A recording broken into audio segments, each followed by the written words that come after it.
This is Bill.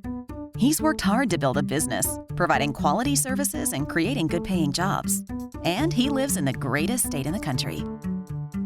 And this is Mary. She's a working mom with 2 kids and a beautiful home in the suburbs. And she also lives in the greatest state in the country.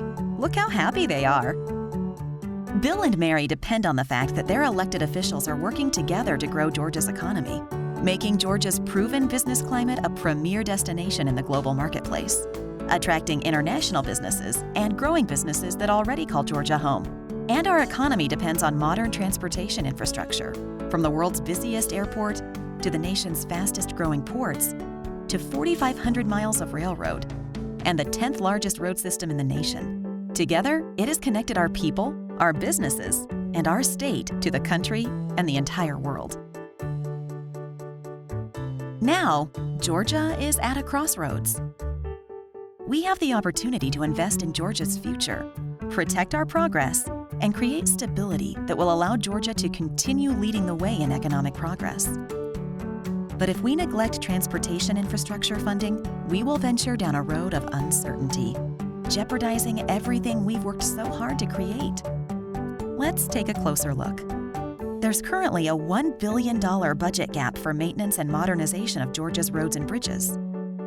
But only 5% of the annual state budget is dedicated to roads and bridges. And only 2% of our road network is resurfaced every year. Worse, Georgia relies on the federal government for over 50% of its budget for transportation infrastructure.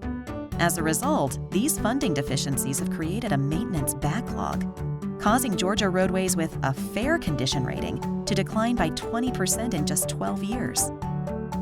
Also, over 4,000 bridge structures need to be replaced over the next 20 years, while traffic congestion in Atlanta consistently ranks in the top 10 in the nation. And railroad maintenance costs are projected to exceed $800 million over the next 20 years. So what does this mean for Bill and Mary? Let's say Mary is on the reinvestment route, while Bill finds himself on the road of continued funding gaps. Bill's business relies on the Port of Savannah for parts from around the world, rail lines to ship supplies across the country, and freight lines to connect his business to its customers.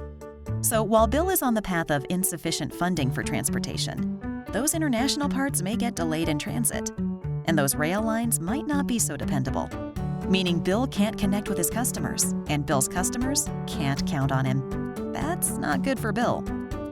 What about Mary? While Mary is on the road of investment in Georgia's transportation infrastructure, she doesn't have to worry about Georgia's farmers and industrial centers being connected to local businesses. Keeping necessities affordable and dependable, so Mary's kids get everything they need to grow big and strong and make honor roll. And with safe, well-maintained roads and bridges, Mary and her kids can commute to school and work on safe, secure roads and bridges. So how do we follow Mary's lead and create sustainable transportation funding? The Transportation Funding Act is a comprehensive approach to creating economically viable transportation infrastructure funding.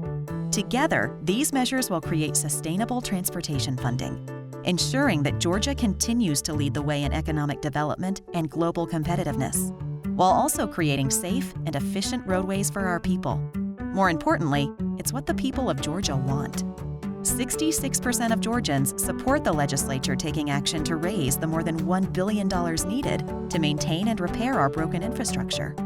We've worked so hard and come so far to make Georgia an economic engine of growth and prosperity. It's our responsibility to protect those investments in our economy, our jobs, and our families. That's why we need your support to increase the current level of investment, eliminate the funding gap, and decrease dependence on increasingly uncertain federal funds. It's time to bring Georgia's transportation and infrastructure system into the 21st century and answer the needs of all the Marys and Bills who make Georgia so great.